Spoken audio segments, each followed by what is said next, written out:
अभी मुझे लग नहीं रहा कनेक्ट हो गया।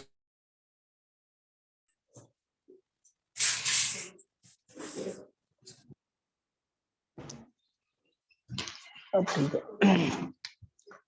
तो डेट 20। ओके, तो टॉपिक था पूर्ण आंतरिक परावर्तन। उसमें एक डायग्राम, हमारा हेडिंग क्या लिखा हुआ है, प्रकाश का पूर्ण आंतरिक परावर्तन, है ना। उसमें डायग्राम बनाया ओनली, यही किया है ना। ओके, तो इसमें डायग्राम के नीचे लिखिए लिखिए सघन माध्यम में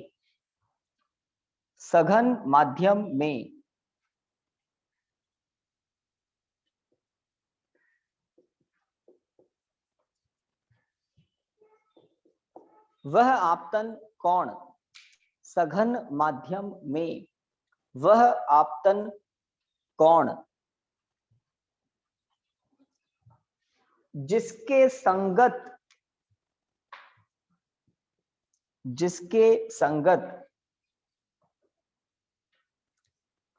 अपवर्तन कोण का मान, जिसके संगत अपवर्तन कोण का मान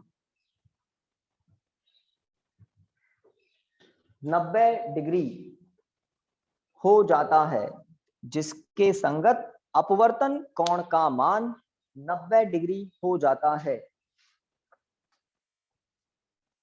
90 डिग्री हो जाता है, कॉमा क्रांतिक कोण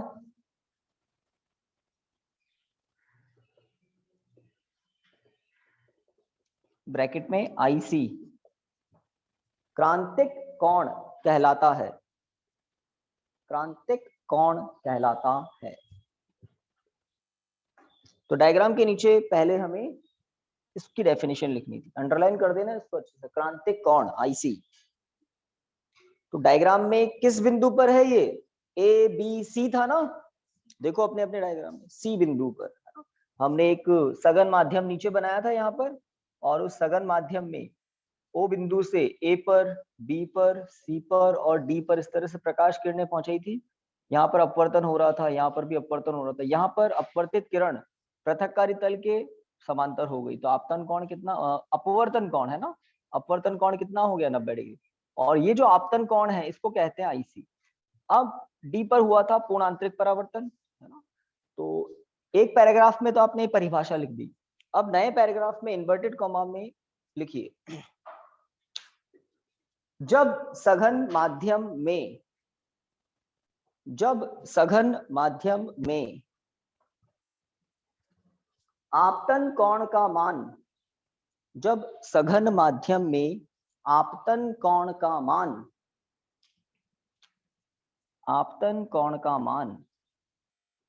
क्रांतिक कोण से अधिक होता है, तो जब सघन माध्यम में आपतन कोण का मान क्रांतिक कोण से अधिक होता है तो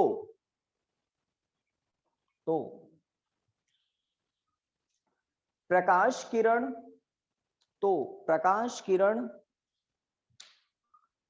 पृथक्कारी तल से टकराकर, तो प्रकाश किरण पृथक्कारी तल, ये पृथक्कारी तल समझ गए ना, दो माध्यमों का बीच का तल, ऊपर है विरल माध्यम, नीचे है सरल माध्यम, तो ये जो तल है ना, तो क्या लिखा, तो प्रकाश किरण पृथक्कारी तल से टकराकर पुनः सघन माध्यम में ही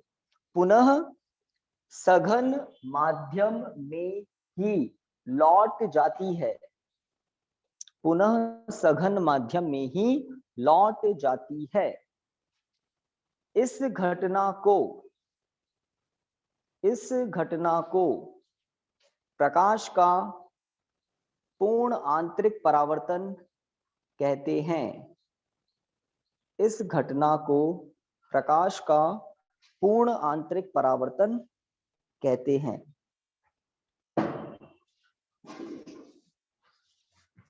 तो दो परिभाषाएं आपको याद करनी होगी, क्रांतिक कोण की, दूसरा पूर्ण आंतरिक परावर्तन।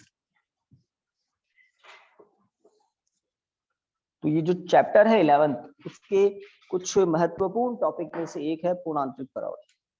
अब पूर्ण आंतरिक परावर्तन की बहुत सारी घटनाएं प्रकृति में होती है, लेकिन उसमें से जैसा आप बता रहे थे प्रकाशिक तंतु है सिलेबस में, और देख लो इसके आसपास कुछ और है क्या।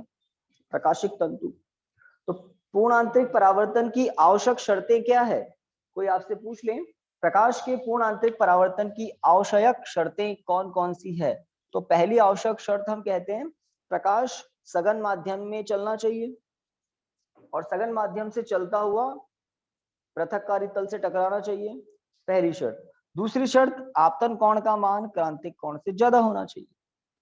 अगर आपतन कोण का मान क्रांतिक कोण से कम हुआ, चित्र में देखो बी और सी, ए और बी पर क्या हो रहा है, जब आपतन कोण का मान क्रांतिक कोण से थोड़ा कम है तो बाहर निकलती है प्रकाश किरण, कोई पूर्ण आंतरिक परावर्तन नहीं होता। जब आपतन कोण का मान क्रांतिक कोण से ज्यादा होता है तभी प्रकाश किरण का पूर्ण आंतरिक परावर्तन होता है। तो दो आवश्यक शर्तें हैं, पहली शर्त प्रकाश किरण सघन माध्यम से चलती हुई आनी चाहिए। अगर मान लो कोई प्रकाश किरण विरल माध्यम से आ रही है, ध्यान दें, और नीचे है सघन माध्यम, तो और ये है अभिलंब, तो प्रकाश किरण कहाँ मुड़ेगी, अभिलंब की ओर। असंभव है कि पूर्ण आंतरिक परावर्तन हो जाए। अगर पहले से प्रकाश किरण कहां से आ रही है, विरल माध्यम से, तो असंभव है कि पूर्ण आंतरिक परावर्तन हो जाए। तो पूर्ण आंतरिक परावर्तन की दो आवश्यक शर्तें क्या है, प्रकाश किरण कहां से चलती हुई आनी चाहिए, सघन माध्यम से, और आपतन कोण का मान क्रांतिक कोण से अधिक होना चाहिए, तब जाकर होता है पूर्ण आंतरिक परावर्तन, है ना। अब ये जो कम्युनिकेशन है, संचार में पूर्ण आंतरिक परावर्तन कैसे काम में आता है, तो कहते हैं नॉर्मल जो परावर्तन होता है, जैसे समतल दर्पण है, घरों में जो दर्पण काम में लेते हैं, उससे प्रकाश किरण का जो परावर्तन होता है, उसमें प्रकाश की कुछ ऊर्जा दर्पण की सतह द्वारा अवशोषित कर लिया जाता है। जैसे यहाँ से प्रकाश की किरण आ रही है, तो प्रकाश किरण में क्या होती है, प्रकाश ऊर्जा एनर्जी, है ना। सूर्य से हम तक प्रकाश की किरणें आ रही है, मतलब ऊर्जा आ रही है। तो जब प्रकाश की किरण किसी समतल दर्पण पर गिरती है, तो उसमें से 95 लगभग 95% ऊर्जा तो परावर्तित हो जाती है, लेकिन लगभग 5% ऊर्जा दर्पण की सतह द्वारा अवशोषित कर ली जाती है। और इसी तरह से अगर किसी प्रकाश किरण को बार बार दर्पणों से परावर्तित करवाया जाए, बार बार, समझ रहे हैं, ये दर्पण ही दर्पण से परावर्तित हो रही है, यहाँ भी परावर्तन हुआ, यहाँ भी हुआ, यहाँ भी हुआ, तो बहुत सारे अगर परावर्तन करवा दें 100-200 बार, तो अंत में प्रकाश की ऊर्जा बहुत कम हो चुकी होगी, है ना। तो नॉर्मल परावर्तन जो होता है, सामान्य जो परावर्तन की घटना होती है, उसमें परावर्तक पृष्ठ द्वारा प्रकाश ऊर्जा का कुछ भाग अवशोषित कर लिया जाता है और अधिकांश भाग परावर्तित कर दिया जाता है। लेकिन जो प्रकाश का पूर्ण आंतरिक परावर्तन होता है, ऊपर है एयर माध्यम और नीचे है मान लो वाटर या कोई भी सघन माध्यम, तो प्रकाश का जो पूर्ण आंतरिक परावर्तन होता है, उसमें शब्द पूर्ण काम में क्यों लेते हैं, क्योंकि प्रकाश के पूर्ण आंतरिक परावर्तन में 100% प्रकाश ऊर्जा का परावर्तन होता है। यहाँ पर कोई कोई ऐसा अपारदर्शी तत्व नहीं है, सब कुछ क्या है, ऊपर एयर है, नीचे वाटर है, सब कुछ क्या है, पारदर्शी। तो जब पारदर्शी ही है तो प्रकाश की ऊर्जा को अवशोषित कौन करेगा, अपारदर्शी हो तो अवशोषित करे। तो यहाँ पर जो प्रकाश की किरण आई वो पूरी की पूरी परावर्तित हो जाती है। पूर्ण आंतरिक परावर्तन इसीलिए कहते हैं क्योंकि प्रकाश की पूरी ऊर्जा परावर्तित होती है। पूर्ण आंतरिक परावर्तन में सतह द्वारा प्रकाश ऊर्जा का अवशोषण नहीं होता, इसलिए प्रकाश के पूर्ण आंतरिक परावर्तन को काम में लेकर प्रकाशीय संकेतों को कई किलोमीटर दूर तक भेजा जा सकता है बिना ऊर्जा हानि के। कैसे, प्रकाशिक तंतु के द्वारा। तो हेडिंग लिख सकते हैं आप, प्रकाशिक तंतु।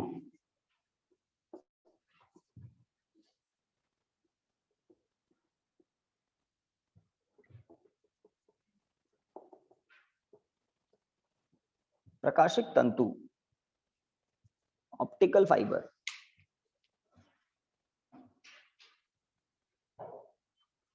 तो क्या होते हैं प्रकाशिक तंतु, बात करते हैं। थोड़ा तो मैंने आपको बताया कि प्रकाशिक तंतु प्रकाश के पूर्ण आंतरिक परावर्तन, है ना, के सिद्धांत पर कार्य करते हैं और प्रकाशीय संकेतों को बिना ऊर्जा हानि के कई किलोमीटर, कई दूरी तक संचरित कर देते हैं। तो पहले सामान्य जानकारी तो लिखिए, इसके बारे में लिखिए। प्रकाशिक तंतु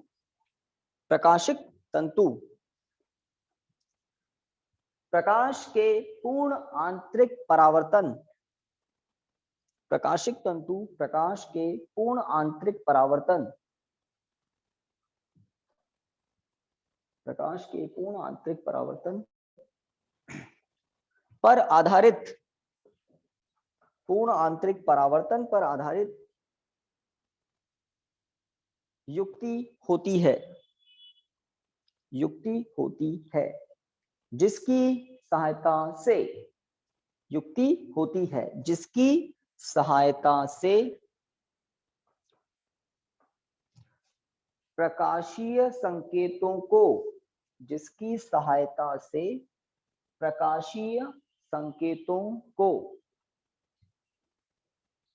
बिना ऊर्जा हानि के, प्रकाशीय संकेतों को बिना ऊर्जा हानि के एक स्थान से दूसरे स्थान तक, बिना ऊर्जा हानि के एक स्थान से दूसरे स्थान तक संचरित किया जा सकता है, संचरित किया जाता है, ऐसा लिखना, संचरित किया जाता है। कड़ी पाई। अब देखिए, हम प्रकाशिक तंतु का चित्र देखेंगे और उसके अंदर जो नाम है वो नाम आपको याद करने पड़ेंगे, कुछ अपवर्तनांक के मान है वो भी याद करने पड़ेंगे। अब देखिए, जैसे बोर्ड वालों ने तो अपवर्तन ही हटा दिया एक तरह से। अब अपवर्तन किसी को नहीं पता हो तो वो क्या करेगा, जैसे अपवर्तन में मैंने आपको बताया था ना N1 N2, ये N1 N2 क्या होते हैं, किसी पारदर्शी माध्यम का अपवर्तनांक, है ना। और छोटी क्लासों में बताया जाता है अपवर्तनांक क्या होता है, प्रकाश की चाल बटा माध्यम में प्रकाश की चाल, निर्वात में प्रकाश की चाल और माध्यम में प्रकाश की चाल का अनुपात क्या होता है, दिए गए माध्यम का अपवर्तनांक। चाल बटा चाल विमाहीन होगा, अपवर्तनांक का कोई मात्रक नहीं होता, लेकिन अपवर्तनांक का जो मान होता है वो एक से ज्यादा होता है। वायु तथा निर्वात के लिए अपवर्तनांक का मान एक होता है, क्योंकि वायु के लिए या निर्वात के लिए जब इस परिभाषा को काम में लेते हैं तो हम कहते हैं निर्वात में प्रकाश की चाल, और निर्वात ही हो तो वापस निर्वात में प्रकाश की चाल, निर्वात का अपवर्तनांक एक। वायु में भी प्रकाश की चाल लगभग 3 × 10⁸ मीटर प्रति सेकंड होती है, तो वायु के लिए भी n का मान लगभग 1 आ जाता है। जल में प्रकाश की चाल घट जाती है, कांच में और कम हो जाती है ना। तो इस तरह से किसी माध्यम में प्रकाश की चाल अगर आपको पता हो तो उस चाल को c में भाग लगा दो, आपको माध्यम का क्या मिल जाएगा, अपवर्तनांक। जितना सघन माध्यम होगा प्रकाश की चाल उतनी कम हो जाएगी और n का मान उतना ज्यादा होगा, ठीक है। तो ये होता है अपवर्तनांक। ये तो एक्स्ट्रा बात बताइए आपको। देखिए, अब प्रकाशिक तंतु वास्तव में जैसे सिलिंड्रिकल, है ना, मार्कर है, ऐसे ही बड़े बड़े पाइप नुमा तंतु होते हैं। तंतु मतलब जैसे कोई छड़ नुमा होते हैं। तो यहाँ पर आप प्रकाशिक तंतु की संरचना को देखें और समझें। जैसे मैंने एक प्रकाशिक तंतु का छोटा सा भाग यहाँ दिखाया है, प्रकाशिक तंतु का छोटा सा भाग, इसके अंदर क्या होता है, ये प्रकाशिक तंतु ट्रांसपेरेंट मतलब पारदर्शी पदार्थ का बना हुआ होता है। इसके अंदर एक सेंट्रल कोर होती है, सेंट्रल कोर, सेंट्रल कोर मतलब मध्य का भाग, सेंट्रल कोर मतलब मध्य का भाग। इस सेंट्रल कोर का अपवर्तनांक थोड़ा ज्यादा लिया जाता है। कितना, वो भी मान आप देखेंगे अभी। तो ये है सेंट्रल कोर। इस सेंट्रल कोर को अच्छे पदार्थ से बनाया जाता है, मतलब अच्छी क्वालिटी का कांच या क्वार्ट्ज, क्वार्ट्ज आपने नाम सुना होगा, पारदर्शी पदार्थ होता है क्वार्ट्ज, या बहुत अच्छी क्वालिटी के कांच से, जिसका अपवर्तनांक कितना लिया जाता है, 1.7 स्टैंडर्ड है ना। तो अंदर जो सेंट्रल कोर है, जो मध्य वाला भाग दिख रहा है, इसका अपवर्तनांक लिया जाता है 1.7। इसे बनाया जाता है अच्छी क्वालिटी के कांच या क्वार्ट्ज से, तो इसे कहते हैं कोर। कोर, ये होती है कोर। कोर के चारों तरफ एक और पारदर्शी पदार्थ का लेप किया जाता है, बड़ा थिक लेप होता है। जैसे ये सेंट्रल कोर है, किसका बना हुआ है? अच्छे कांच का या क्वार्ट्ज का या उसके मिक्सचर का। इसका अपवर्तनांक कितना है? तो अगर आप देखें तो ये क्या है? एक बिल्कुल पारदर्शी नली, नली तो नहीं बोलेंगे, ठोस होता है, बिल्कुल बिल्कुल पैक, ठोस पारदर्शी होता है, पूरा पारदर्शी। तो एक बेलनाकार छड़ हो गई, ठोस, खोखली नहीं है, और किसकी बनी हुई है? पारदर्शी पदार्थ की, अच्छे कांच या क्वार्ट्ज की, जिसका अपवर्तनांक कितना होता है। इसके ऊपर हमने एक लेप कर दिया एक और पारदर्शी पदार्थ का, और जो पारदर्शी पदार्थ काम में लेते हैं लेप करने के लिए, उसको बोलते हैं क्लेडिंग।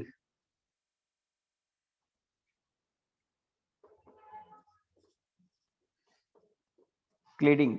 और एक और पारदर्शी पदार्थ जो लेप करने के लिए काम में लिया, उसका अपवर्तनांक जो लिया जाता है वो लिया जाता है 1.5। मान लेते हैं ये N2 है, इसका अपवर्तनांक लिया जाता है 1.5 और इसका अपवर्तनांक 1। किसका अपवर्तनांक ज्यादा है? जो केंद्रीय भाग है पारदर्शी, उसका अपवर्तनांक ज्यादा है। और केंद्रीय भाग के चारों तरफ जो पारदर्शी पदार्थ एक और लगाया गया है, क्लेडिंग, उसका अपवर्तनांक कितना लिया जाता है? 1.5। और कोर का अपवर्तनांक कितना लिया जाता है? 1.7। ओके, यही मैंने अपवर्तनांक लिख दिए। जब कोई प्रकाश किरण सीधा कहाँ प्रवेश कराई जाती है? कोर में। सीधा कहाँ प्रवेश कराई जाती है? कोर में। और इस विशेष कोण पर प्रवेश कराई जाती है कि यहाँ पर ये जो बिंदु है इसे कहते हैं आपतन बिंदु। अंदर है कोर और बाहर है क्लेडिंग। इन दोनों को आप जानते हैं, ये है सघन और ये है विरल। देख सकते हैं कौन सा सघन है? कोर। और कौन सा विरल है? क्लेडिंग। जब प्रकाश किरण यहाँ आपतित होती है और एक विशेष कोण पर, कि आपतन कोण का मान क्रांतिक कोण से ज्यादा हो, तो प्रकाश किरण कोर से क्लेडिंग में आ नहीं पाती है। कोर भी पारदर्शी है, क्लेडिंग भी पारदर्शी है, लेकिन कोर से क्लेडिंग में प्रकाश की किरण आ नहीं पाती है। उसका क्या हो जाता है? पूर्ण आंतरिक परावर्तन। ये हुई पूर्ण आंतरिक परावर्तन। अब यहाँ पर पुनः क्या हो जाएगा? पूर्ण आंतरिक परावर्तन। कारण ये सघन है और ये विरल है। और पूर्ण आंतरिक परावर्तन की दो आवश्यक शर्तें अभी बता रहा था। प्रकाश किरण कहाँ चलनी चाहिए? सघन माध्यम में, सघन में ही चल रही है। और आपतन कोण का मान क्रांतिक कोण से ज्यादा होना चाहिए। तो जब एक विशेष कोण पर प्रकाश किरण को कोर में ही प्रवेश कराया जाता है, तो वो कोर में ही ट्रेवल करती रहती है। कारण बार बार उसका पूर्ण आंतरिक परावर्तन होता रहता है। और चूंकि पूर्ण आंतरिक परावर्तन में ऊर्जा हानि नगण्य होती है, तो अंत में प्रकाश किरण जब दूसरे सिरे से निकलती है तो वो उसी ऊर्जा के साथ निकल जाती है ना। ये तो छोटा सा भाग दिखाया मैंने। प्रकाशिक तंतु कई किलोमीटर लंबे होते हैं। आपने देखा होगा आपके आसपास भी जो हाई स्पीड इंटरनेट कनेक्शन लेते हैं वाईफाई के, ब्लैक कलर के, ऑरेंज कलर के, डिफरेंट डिफरेंट कलर के जो छोटे छोटे पतले पतले पाइप्स होते हैं, वायर होते हैं, उसमें कोई धातु का तार नहीं होता है, उसमें कांच का तार होता है। बिल्कुल, कभी किसी के हाथ लग जाए तो देखना, आपको दिखेगा फाइबर जैसे अंदर कुछ होते हैं, कांच के महीन महीन तार लगे होते हैं अंदर। वो कांच के जो तार होते हैं वो वास्तव में क्या है? प्रकाशिक तंतु। जो बाहर का जैकेट होता है वो तो मैंने बताया ही नहीं, उसको पैक करने के लिए रबर का ब्लैक या ऑरेंज डिफरेंट डिफरेंट मजबूत जैकेट में पैक कर देते, बाहर से व्यक्ति को कांच दिखाई नहीं देता। कट करेंगे अच्छे से तब अंदर के महीन तार दिखाई देते। और ये बहुत ही पतले पतले होते हैं, प्रकाश की किरण को एक स्थान से दूसरे स्थान तक बिना ऊर्जा हानि के पहुंचा देते हैं। अब इंटरनेट का एक तरह से इंटरनेट कैसे काम करता है प्रकाशिक तंतु से, तो आपको पता होना चाहिए।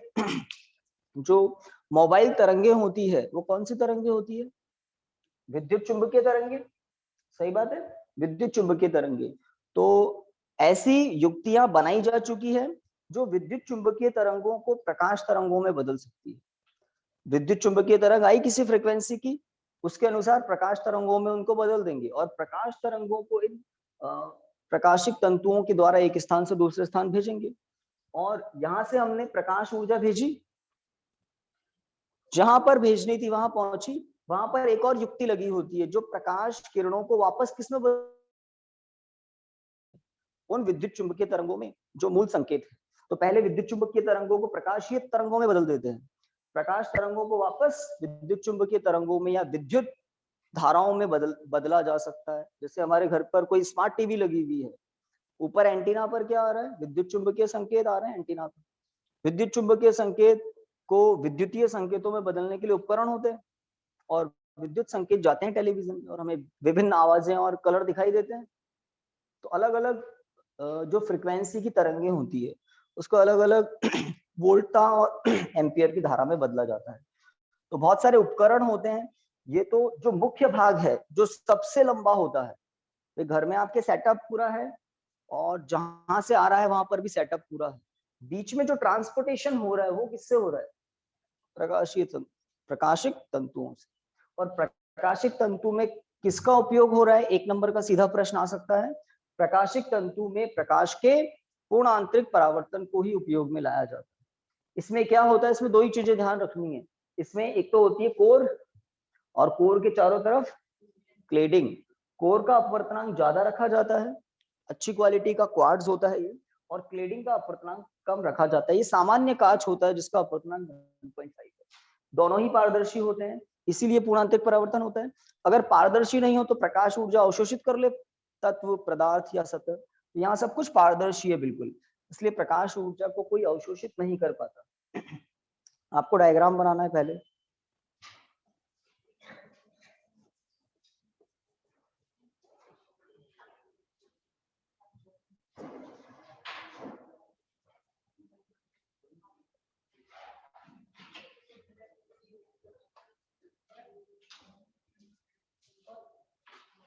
कुछ बताइए इसके बाद, आपकी पुस्तक के अनुसार क्या टॉपिक है? अरे इसको तो बंद कर दो, इसमें क्या चेक कर रहे हो आप? मैं सब सही पढ़ाता हूँ। ओके,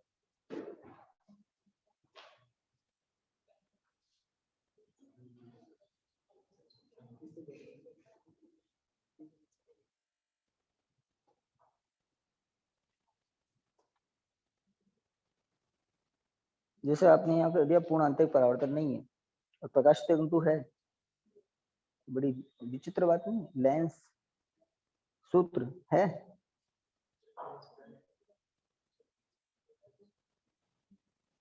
पतले लेंसों का सूत्र है क्या? और ये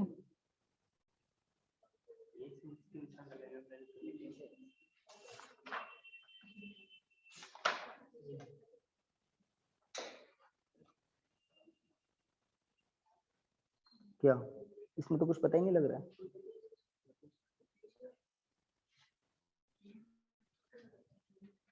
इसमें क्या पता लग रहा है?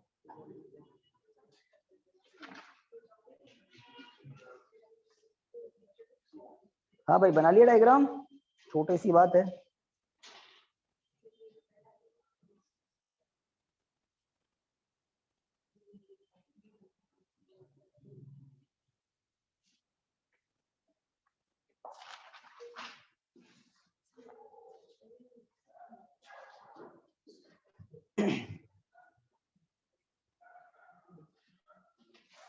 बना दिया ना?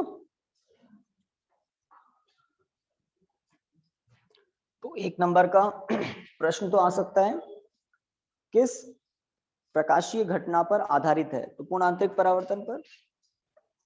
इसमें छोटी सी क्रियाविधि होती है बट वो पूछी नहीं जाती है, तो चाहे तो सुन तो लें। जो अभी बोल भी रहा था मैं कि एक सिरे से प्रकाशिक तंतु का एक सिरा और वो दूसरा सिरा, किसी एक सिरे से कोर में एक विशेष कोण पर प्रकाशिक संकेत प्रवेश करवाए जाते हैं, किसी विशेष कोण पर, ताकि सघन माध्यम में आपतन कोण का मान क्रांतिक कोण से अधिक रहे। बस। उसके बाद कोर के भीतर पूर्ण आंतरिक परावर्तन होता रहता है और प्रकाशीय संकेत बिना ऊर्जा हानि के आगे गति करते हैं। आप भी जानते हैं प्रकाश की चाल कितनी होती है? 3 गुणा 10⁸ मीटर प्रति सेकंड, है ना? निर्वात में तो इतनी होती है, माध्यम में घटकर ये यहाँ तक भी हो जाती है 2 गुणा 10⁸ मीटर प्रति सेकंड। बट ये भी बहुत बहुत ज्यादा स्पीड है, बहुत ज्यादा स्पीड है या नहीं है? अगर इस मीटर को किलोमीटर में आप बदलें, मीटर था ना, इसको आप किलोमीटर में बदल दे तो यहाँ क्या हो जाएगा? 10⁵5। 10⁵5 का मतलब होता है 1 लाख, है ना? और ये कितना हो गया? 2 लाख, है ना? हो गया ना? 2 लाख किलोमीटर पर सेकेंड, 2 लाख किलोमीटर प्रति सेकेंड। क्या समझे? आपका घर यहाँ से 2, 3, 4 किलोमीटर होगा, और आपको जाने में अच्छा खासे टाइम लग जाता है, 10 मिनट 5 मिनट, और उसमें सेकंड मिलाओ आप तो पता नहीं कितने सैकड़ों सेकंड हो जाते हैं। और यहाँ पर 2 लाख किलोमीटर प्रति सेकंड। भाई घरों पर बच्चे पढ़ रहे हैं अभी बहुत सारे, मैं यहाँ बोलता हूँ और 1 सेकंड से भी कम समय में वहां आवाज पहुंच जाती है।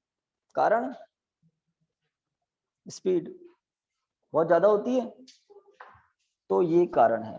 तो 2 बातें इसमें थी, एक तो प्रकाश किरण को इस विशेष कोण पर प्रवेश कराया जाता है कि आपतन कोण का मान क्रांतिक कोण से अधिक हो, और फिर कोर का अपवर्तनांक ज्यादा है, क्लेडिंग का कम है। तो पूर्ण आंतरिक परावर्तन की दोनों शर्तें हमेशा लागू रहती है और प्रकाश किरण आगे पहुंचती रहती है। फिर यहाँ पर ये खुले में नहीं होता है, इसके आगे एक मशीन लगी होती है, उस मशीन में जाती है सीधी प्रकाश की किरणें, और प्रकाश की किरणों की जो भी फ्रिक्वेंसी है, 7 रंग होते हैं विबग्योर, अलग अलग आवृत्ति, अलग अलग लैम्डा तरंग दैर्ध्य होती है उनकी, उसके अनुसार उन्हें विद्युत चुंबकीय संकेतों में और विद्युत संकेतों में बदल दिया जाता है, और फिर उनको समझा जाता है। उनको समझने के लिए सब उपकरण लगे होते हैं। पहले विद्युत संकेतों को प्रकाशीय संकेतों में बदला जाता है, और दूसरे सिरे पर प्रकाशीय संकेतों को वापस विद्युत संकेतों में बदल दिया जाता है और काम में ले लिया जाता है जिस तरह से। तो प्रकाशिक तंतु से संबंधित कोई 1 नंबर का प्रश्न पूछा जा सकता है, 1 नंबर का। हाँ भाई नेक्स्ट, यहाँ तो कंफ्यूजन है क्या पढ़ाएं क्या नहीं पढ़ाएं। तो लेंसों के बारे में आपको बता देते हैं, लेंस होते क्या हैं, कितने प्रकार के होते हैं, उससे कुछ संबंधित बातें। अगर ऑप्टिक्स पढ़ रहे हैं मतलब प्रकाशिकी पढ़ रहे हैं और लेंस नहीं पता है, बिल्कुल अधूरी अधूरी हो जाएगी। हमारे जो नेत्र होते हैं उसमें भी लेंस होता है। कैसा होता है? उत्तल क्या उत्तल? मानव नेत्र में लेंस होता है और वो होता है उत्तल लेंस। और मानव नेत्र में जो लेंस होता है वो ठोस नहीं होता है, वो फ्लेक्सिबल होता है, लचीला होता है, रबर की तरह। आप कभी कभी पास देख लेते हैं, कभी दूर भी देख लेते हैं, देख लेते हैं ना।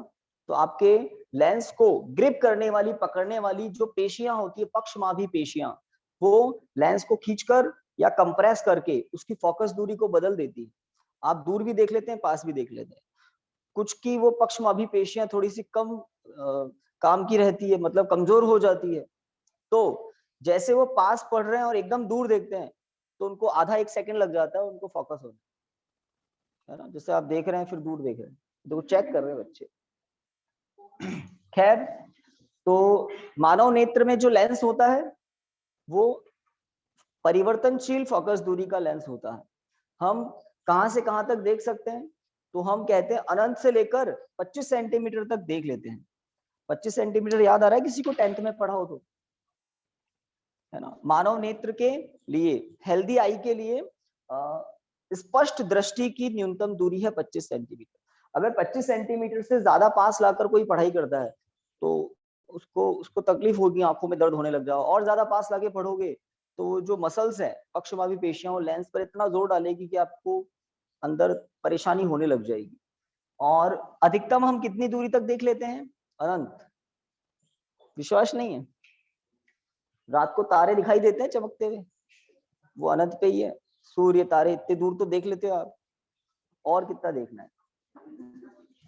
हाँ, तो मानव नेत्र की परास है कि अनंत से आने वाली समांतर किरणों को मानव नेत्र का लेंस रेटिना पर फोकसित करा देता है, रेटिना पर। और 25 सेंटीमीटर पर अगर कोई वस्तु है तो उससे आने वाली किरणों को भी रेटिना पर फोकस करवा देता है। चलिए, तो ये तो कुछ अलग चर्चा हो गई। हेडिंग लिखना है आपको, लेंस। लेंस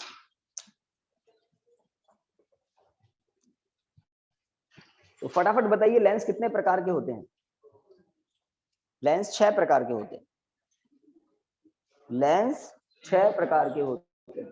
मुख्य तो है उत्तल और अवतल। उत्तल लेंस 3 प्रकार के होते हैं, अवतल भी 3 प्रकार के होते हैं। ठीक है, तो आपसे अगर मैं पूछने लग जाऊं तो टाइम लग जाएगा। मैं आपसे पूछूं लेंस क्या होता है, आप उसी में चक्कर खा के गिर जाओ। बता दो कोई लेंस क्या होता है।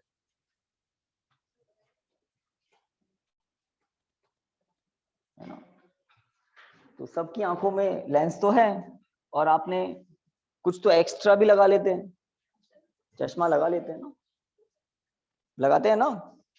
बिल्कुल, आप बताओ। तो लेंस क्या होता है नहीं पता। देखिए मैं चित्र दिखाता हूं आपको लेंस के।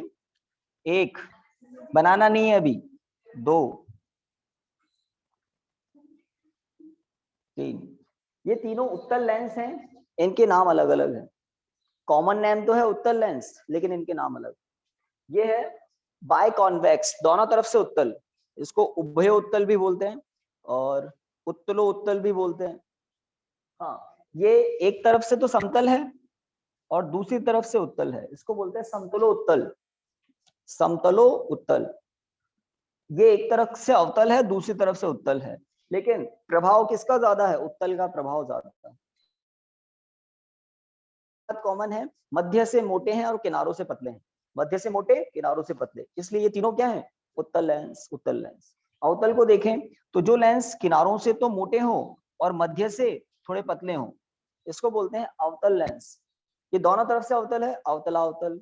एक होता है समतल और अवतल। एक तरफ से तो समतल है, दूसरी तरफ से अवतल है, समतला अवतल। और अब बताओ, कोई दिमाग लगा रहा था ना?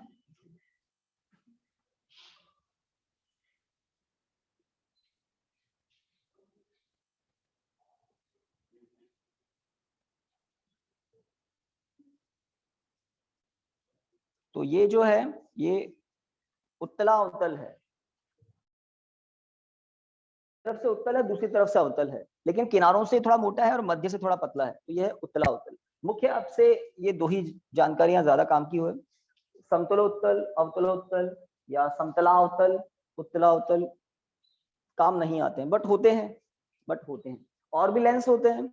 जब मानव नेत्र में कुछ दोष आ जाते हैं ना, जैसे आपने पढ़े होंगे 10th में, दूर दृष्टि दोष, निकट दृष्टि दोष, जरा दृष्टि दोष, अबिंदुकता, बहुत सारे दोष होते हैं। उनके निवारण में कुछ ये काम आते हैं और कुछ स्पेशल दोष होते हैं अबिंदुकता, उसमें बेलनाकार लेंस भी बनाए जाते हैं। हाँ, बेलनाकार लेंस भी होते हैं, बट उसके चित्र उसके बारे में सिलेबस में नहीं है। अभी भी गाड़ी अटकी हुई है, लेंस क्या होता है? लेंस क्या होता है? तो आपको इतने सारे डायग्राम बताए, अब तो बताओ लेंस क्या होता है। चलिए, इनके अंदर क्या है? सामान्यतः इनके अंदर क्या लिया जाता है? पारदर्शी माध्यम, कांच। और लेंस कहाँ रखा जाता है? वायु में, है ना? जैसे आपने दूरदर्शी, सूक्ष्मदर्शी या सामान्य चश्मा कुछ देखा है, उसके अंदर लेंस होते हैं। वो लेंस कहाँ होते हैं? वायु में। ठीक बात। तो लेंस क्या होता है, अब तो बताओ।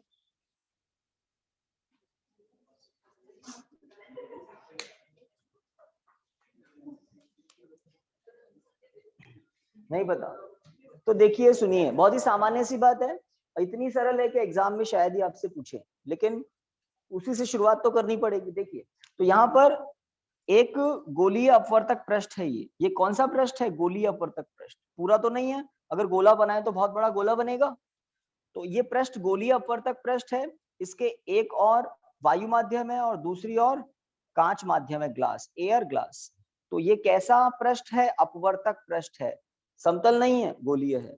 और ये भी कैसा है? गोलीय अपवर्तक पृष्ठ। दो गोलीय अपवर्तक पृष्ठों अथवा एक गोलीय व एक समतल अपवर्तक पृष्ठों से घिरा पारदर्शी माध्यम लेंस कहलाता है। तो इसमें दोनों गोलीय अपवर्तक पृष्ठ हैं, इसमें दोनों गोलीय अपवर्तक पृष्ठ हैं, इसमें एक गोलीय है, एक समतल है। सही बात। से घिरा पारदर्शी समबांगी, समबांगी मतलब एक जैसा। तो पारदर्शी माध्यम क्या होता है? लेंस। लेंस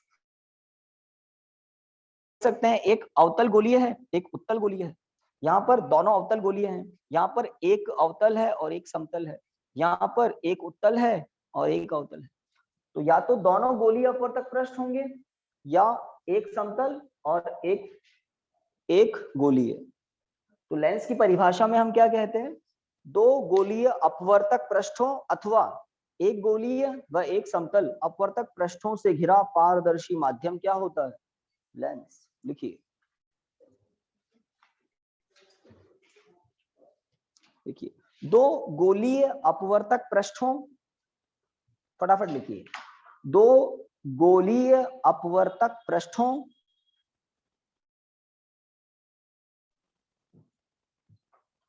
अथवा एक गोलीय व एक समतल अपवर्तक पृष्ठों अथवा एक गोलीय व एक समतल अपवर्तक पृष्ठों से घिरा पारदर्शी माध्यम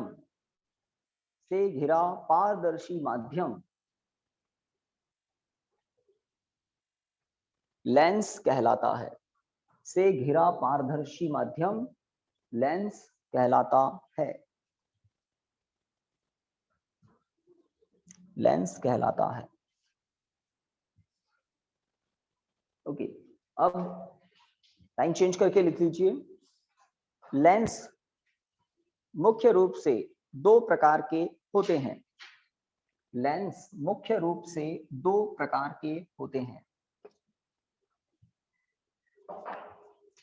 अब उसमें नंबरिंग करके लिखेंगे। पहला लिखिए उत्तल लेंस।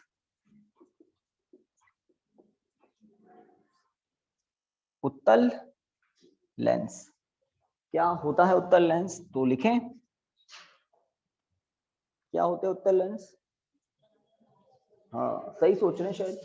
जो किनारों से पतला व मध्य से मोटा हो, है ना। देखिए, वह लेंस जो किनारों से पतले, वह लेंस जो किनारों से पतले व मध्य से मोटे हों।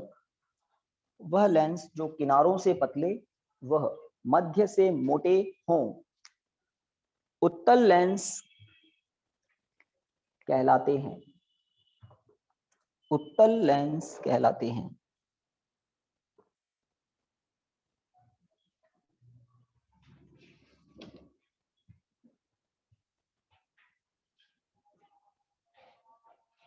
फटाफट तीनों चित्र बना लो उत्तल लेंस के।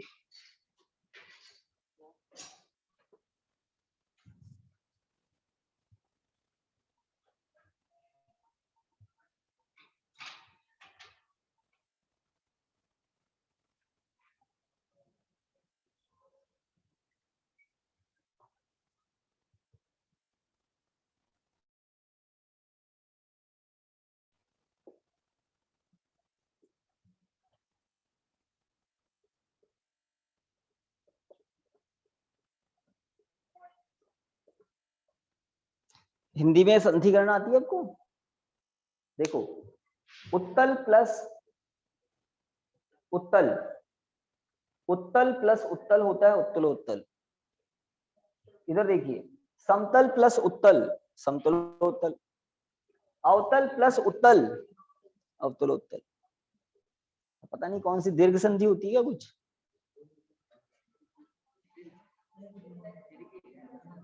नाम लिखो आप तो, संधि को तो जाने दो, आप नाम लिखो।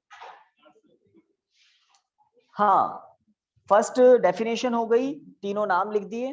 तो उत्तल और अवतल मुख्य तो दो ही प्रकार होते हैं। अब उत्तल में जो तीन प्रकार है वो मैंने चित्र में आपको दिखाए हैं। चित्र बन जाए तो बता देना। अब हमें अवतल लेंस के बारे में लिखना है। अवतल लेंस,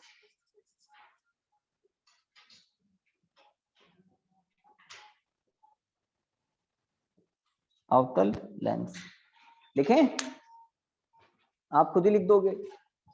वह लेंस जो किनारों से मोटे व मध्य से पतले हैं।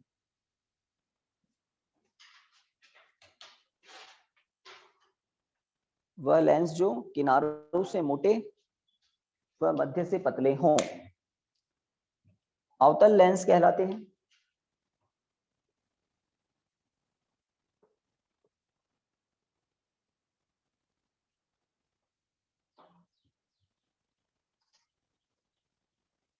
और पहला वाला जो है वो है अवतल प्लस अवतल। उत्तल नहीं, अवतल प्लस अवतल।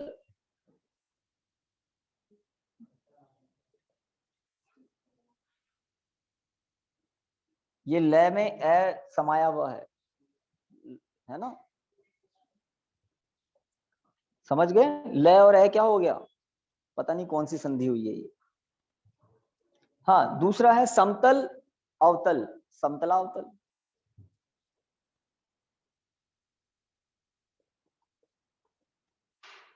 और तीसरा है उत्तल प्लस अवतल, उत्तला अवतल।